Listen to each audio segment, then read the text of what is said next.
তো তোমাদের মধ্যে অনেকেই রয়েছো যারা হচ্ছে এখনো পর্যন্ত তোমাদের এক্সপিরিয়েন্স মার্কস কিভাবে ক্যালকুলেট করবে সেটা নিয়ে কনফিউজড রয়েছো। অনেকেই দেখলাম অনেক রকমের কমেন্ট সেকশনে কমেন্ট করছো। সকলকে এক এক করে রিপ্লাই দেওয়া পসিবল নয়, তো সেই কারণে আজকে আমি তোমাদের সাথে এক্সপিরিয়েন্স মার্কস রিলেটেড কিছু কথা তোমাদের সাথে শেয়ার করব বলতে পারো, বা ডিসকাস করব।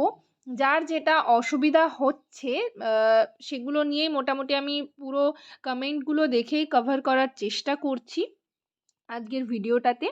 এছাড়াও যদি তোমাদের আরও কোনো কোয়ারিজ থাকে অবশ্যই কমেন্ট সেকশনে কমেন্ট করে জানিও। তো চলো আজকের ভিডিও শুরু করা যাক।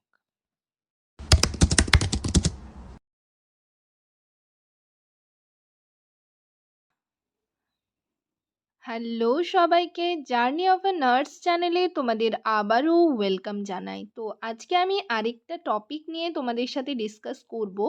তার আগে তোমাদেরকে বলে রাখি, যারা আমার চ্যানেলে নতুন এসছো, প্রথমবার আমার ভিডিও দেখছো, তাদের যদি ভিডিওটা ভালো লেগে থাকে এবং ভিডিওটা যদি তোমাদের ইনফরমেটিভ বা হেল্পফুল বলে মনে হয়, তাহলে অবশ্যই ভিডিওটাতে লাইক এবং শেয়ার করবে, আর চ্যানেলটিকে অবশ্যই সাবস্ক্রাইব করে রাখবে নার্সিং রিলেটেড নতুন নতুন আপডেট এবং অথেন্টিক সব ইনফরমেশন সবার আগে পাওয়ার জন্য।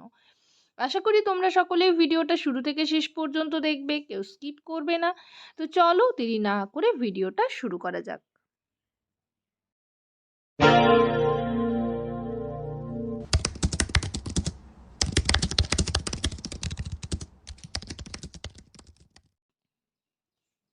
তো প্রথমেই বলি, তোমরা যারা স্টাফ নার্স গ্রেড 2 এর জন্য ওয়েট করে বসে রয়েছো, দেখো এবার কিন্তু রিক্রুটমেন্টের একটা চান্স রয়েছে।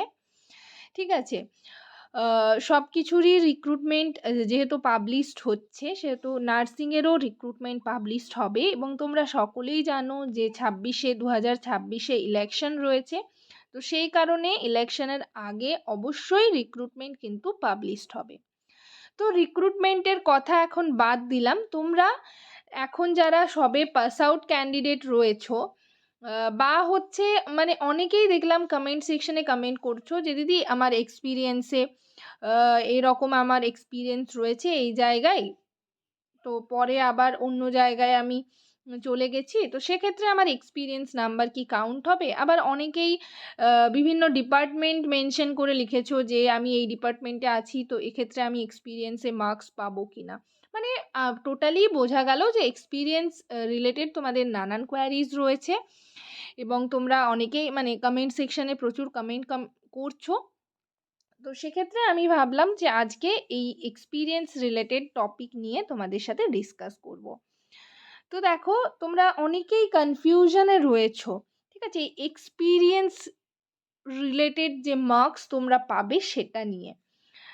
তো অনেকেই মানে এখনো পর্যন্ত ঠিকমতো বুঝতে পারছো না যে তোমাদের এক্সপিরিয়েন্স কবের থেকে কাউন্ট হবে। তুমি ধরো রেজাল্ট বার হওয়ার আগের থেকে কোনো একটা হসপিটাল বলো বা নার্সিং হোম বলো করছো, তো সেই দিন থেকে কাউন্ট হবে। মানে তোমার ধরো হয়তো বা 2 ইয়ার্স হয়ে গেছে বা 3 ইয়ার্স হয়ে গেছে, বাট তুমি পরে রেজাল্ট পেলে, পরে রেজিস্ট্রেশন সার্টিফিকেট পেলে, তো কবের থেকে তোমার এক্সপিরিয়েন্স কাউন্ট হবে? এই রিলেটেড নানান কোয়ারিজ রয়েছে, আজকের ভিডিওতে তোমাদের সাথে ডিসকাস করব।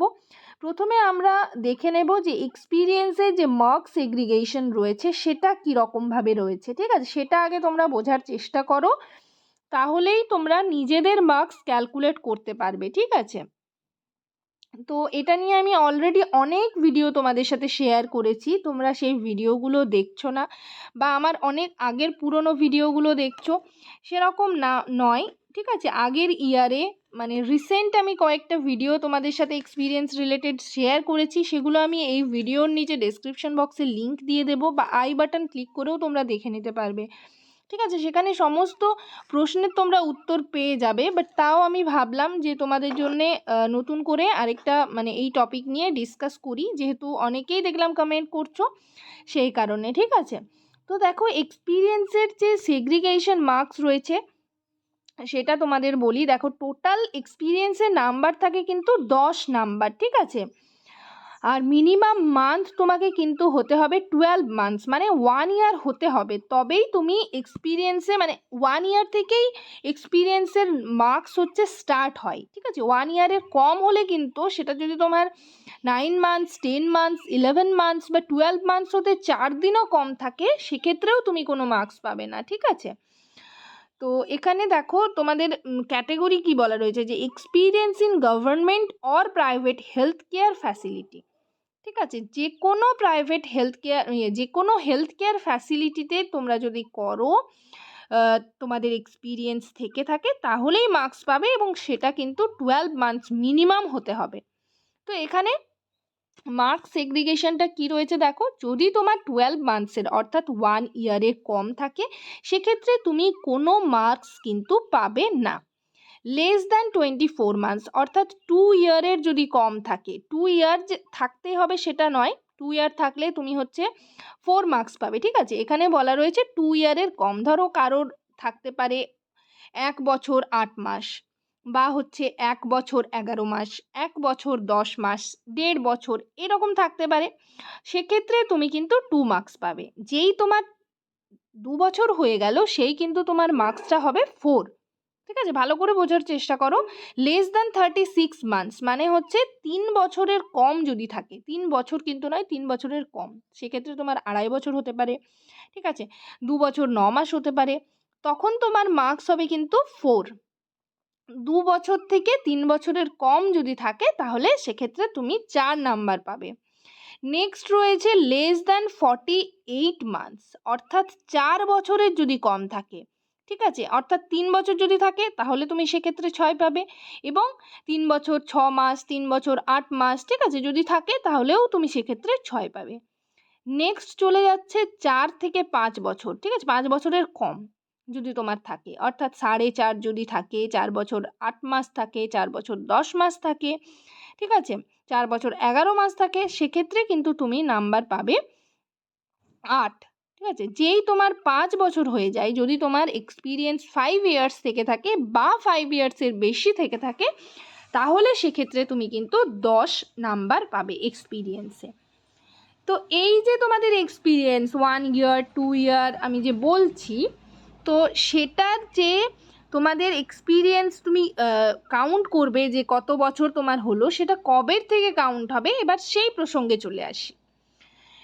সেগ্রিগেশনগুলো তোমরা জেনে গেলে, নেক্সট আমি বলবো যে কবে তোমাদের এই যে কবের থেকে স্টার্ট হবে। ঠিক আছে, এই ইয়ারগুলো। ঠিক আছে, ধরো তুমি কোনো হসপিটালে করছো, রেজাল্ট পাবলিশড হওয়ার আগের থেকে যদি করো, সেক্ষেত্রে কিন্তু সেই ইয়ার বা সেই মান্থগুলো ক্যালকুলেট হবে না, অ্যাড হবে না। যেদিন তুমি 3rd ইয়ার, মানে তুমি যেদিন পাস আউট হলে, অর্থাৎ তুমি 3rd ইয়ার পাস আউট হয়ে গেলে, রেজাল্ট পাবলিশড হলো, কিভাবে বুঝবে যে তুমি পাস আউট হলে? যখন হচ্ছে রেজাল্ট আউট হবে, রেজাল্ট তুমি হাতে পেয়ে গেলে, রেজাল্টে দেখবে নিচের দিকে পাবলিশিং ডেট থাকে, সেই ডেট থেকে তোমার কিন্তু কাউন্ট হবে তোমার এক্সপিরিয়েন্স মান্থ বা এক্সপিরিয়েন্স তোমার ইয়ার। ঠিক আছে, মানে সেই দিন থেকে কিন্তু কাউন্ট হবে। তুমি রেজাল্ট আউট এর আগে যদি এক্সপিরিয়েন্স করে থাকো, তাতে তোমার বছরই হোক, যত বছরেরই হোক, সেটা কিন্তু কাউন্ট হবে না। যেই তুমি পাস আউট হয়ে গেলে, অর্থাৎ 3rd ইয়ারের রেজাল্ট হাতে পেয়ে গেলে, রেজাল্টের পাবলিশিং ডেট দেখলে, সেই ডেট থেকে কাউন্ট করে রাখো। যদি তোমার 1 বছর হয়ে যায়, তাহলে সেক্ষেত্রে তুমি কিন্তু 2 মার্কস পাবে। এই হচ্ছে মেন কথা। ঠিক আছে, কোনো রকম কোনো এক্সপিরিয়েন্স মানে রেজিস্ট্রেশন সার্টিফিকেট এগুলোর কোনো ব্যাপার নেই তোমার। তুমি মানে 3rd ইয়ার পাস আউট হলেই কিন্তু তোমার এক্সপিরিয়েন্স কাউন্ট হবে। ঠিক আছে, নেক্সট আরও অনেকেই কমেন্ট করেছো দেখলাম, যে কোনো একটা হসপিটালে তুমি হচ্ছে 6 মাস করেছো বা 5 মাস করেছো, যত মাসই করো না কেন, নেক্সট আরেকটা হসপিটালে চলে গেলে, তো সেক্ষেত্রে কি তোমার এক্সপিরিয়েন্স কাউন্ট হবে? তো এটার অ্যান্সার হচ্ছে হ্যাঁ, অবশ্যই কাউন্ট হবে, যদি তোমার 1 বছর হয়। ঠিক আছে, বা তার বেশি হয়, তোমাকে কিন্তু সেই প্রত্যেকটা হসপিটালের এক্সপিরিয়েন্স সার্টিফিকেট ইস্যু মানে শো করাতে হবে, ঠিক আছে? তবেই কিন্তু তুমি পাবে। ধরো কোনো একটা হসপিটাল বলো বা কোনো একটা নার্সিংহোমে তুমি 6 মাস করলে বা 4 মাস করলে, সেখানেরও কিন্তু তোমার স্টিল ওয়ার্কিং সার্টিফিকেট বা যদি এক্সপিরিয়েন্স সার্টিফিকেট দিয়ে থাকে তাহলে সেটা তোমার স্ক্যান করাতে হবে অ্যাপ্লিকেশনের সময়, যখন তোমরা ফর্ম ফিল আপ করবে তখন। প্লাস তোমার যত হসপিটাল রয়েছে, তুমি যদি 3-4টে হসপিটালেও চেঞ্জ করে থাকো, প্রত্যেকটা হসপিটালে স্টিল ওয়ার্কিং সার্টিফিকেট আমি বলবো তোমরা এখন থেকে নিয়ে রাখবে, ঠিক আছে? তো এখন থেকে নিয়ে রাখবে বললে অবশ্য হবে না, কেননা অনেক হসপিটালেই হচ্ছে আগের থেকে দেয় না। তোমরা আগে রিক্রুটমেন্ট বের হবে, দেখাবে, তারপর দেয়, এরকম হসপিটালের নিয়ম রয়েছে। তো যাই হোক, তোমরা কিন্তু প্রত্যেকটা হসপিটালে নিয়ে রাখবে। তো সেক্ষেত্রে কিন্তু তুমি মার্কস পাবে। এমনটা নয় যে তুমি একটা হসপিটালেই তোমার 1 ইয়ার থাকতে হবে বা 2 ইয়ার্স থাকতে হবে, সেরকম কোনো ব্যাপার নয়। আশা করি তোমরা ক্লিয়ার হতে পারলে। নেক্সট আরেকটা কোয়ারিজ তোমরা কমেন্টে জানিয়েছো যে সিএইচও বা হচ্ছে কন্ট্রাকচুয়াল স্টাফ নার্স এগুলোতে যদি এক্সপিরিয়েন্স থাকে তাহলে কি দিদি নাম্বার পাবো? হ্যাঁ, অবশ্যই পাবে। যেহেতু এখানে বলাই রয়েছে, দেখো বলে দেওয়া রয়েছে যে experience in government or private health care facility, ঠিক আছে? তুমি গভর্নমেন্টে থাকো বা হচ্ছে প্রাইভেটে থাকো, কোনো ব্যাপার নেই, হেলথ কেয়ার ফ্যাসিলিটিতে তোমার এক্সপিরিয়েন্স থাকলেই তুমি কিন্তু মার্কস পাবে, ঠিক আছে? নেক্সট আমি দেখেছি আরেকজন কমেন্ট করেছিলেন যে দিদি আমি আই ডিপার্টমেন্টে রয়েছি বা হচ্ছে আই হসপিটালে রয়েছি, এরকম একটা কমেন্ট আমি দেখেছিলাম। তো সেক্ষেত্রে দেখো, আই হসপিটালেও করলেও সেটাও কিন্তু হেলথ কেয়ার ফ্যাসিলিটির মধ্যেই পড়ছে। তো সেক্ষেত্রেও তুমি মার্কস কিন্তু পাবে, এক্সপিরিয়েন্স মার্কস পাবে। আর আরেকটা আমি কমেন্ট দেখেছিলাম যে দিদি আমি ডায়াগনস্টিক সেন্টারে করছি, তো ডায়াগনস্টিক সেন্টারে করলে কি এক্সপিরিয়েন্স কাউন্ট হবে? দেখো এটা আমি মানে ডায়াগনস্টিক সেন্টারগুলো কিন্তু মানে ছোট যে ডায়াগনস্টিক সেন্টার সেগুলো কিন্তু হেলথ কেয়ার ফ্যাসিলিটি বলা চলে না, সেক্ষেত্রে তোমার কিন্তু এক্সপিরিয়েন্স মার্কস আমি বলবো যে কাউন্ট হবে না। তো মোটামুটি আমি সব কমেন্টগুলোই কভার করার চেষ্টা করেছি এবং তোমরা আরও যারা এখনও মানে বুঝতে পারছিলে না তাদের জন্য আমি আশা করি যে ক্লিয়ার করতে পেরেছি যে কিভাবে তোমাদের এক্সপিরিয়েন্স মার্কস কাউন্ট হবে। তো যাই হোক, তোমাদের আরও যদি কিছু কোয়ারিজ থাকে অবশ্যই আমাকে কমেন্ট সেকশনে কমেন্ট করে জানাবে। আর তোমরা তোমাদের জিএনএমের মার্কস, অ্যাকাডেমিক মার্কস কীভাবে ক্যালকুলেট করবে সেটা নিয়েও অলরেডি আমার অনেক ভিডিও রয়েছে, বিভিন্ন রকমের ভিডিও রয়েছে। সেই ভিডিওগুলো তোমরা দেখতে পারো, আমি ডেসক্রিপশন বক্সে লিংক দিয়ে দেবো, বা তোমরা কমেন্ট সেকশনে কমেন্ট করে জানাবে যদি সেটা নিয়েও তোমরা নতুন করে ভিডিও চাইছো, তো আমি সেটা নিয়েও আবার তোমাদের সাথে ডিসকাস করব। আশা করি তোমরা যে মানে অ্যাকাডেমিক মার্কস কীভাবে ক্যালকুলেট করবে সেটা জেনে গেছো। তো যাই হোক, এছাড়াও যদি কোনো তোমাদের কিছু কোয়ারিজ থাকে, কোনো প্রবলেম থাকে কোনো বিষয়ে, কমেন্ট সেকশনে কমেন্ট করে জানাবে। আজকের সেশন এই পর্যন্তই। ভিডিওটা যদি তোমাদের হেল্পফুল বলে মনে হয় বা ইনফরমেটিভ বলে মনে হয় অবশ্যই ভিডিওটাতে লাইক এবং শেয়ার করবে। চ্যানেলটিকে অবশ্যই সাবস্ক্রাইব করে রাখবে নার্সিং রিলেটেড নতুন নতুন আপডেট এবং অথেন্টিক সব ইনফরমেশন সবার আগে পাওয়ার জন্য। সবাই ভালো থেকো, সুস্থ থেকো। নেক্সট ভিডিওতে আবার তোমাদের সাথে দেখা হচ্ছে। Thank you.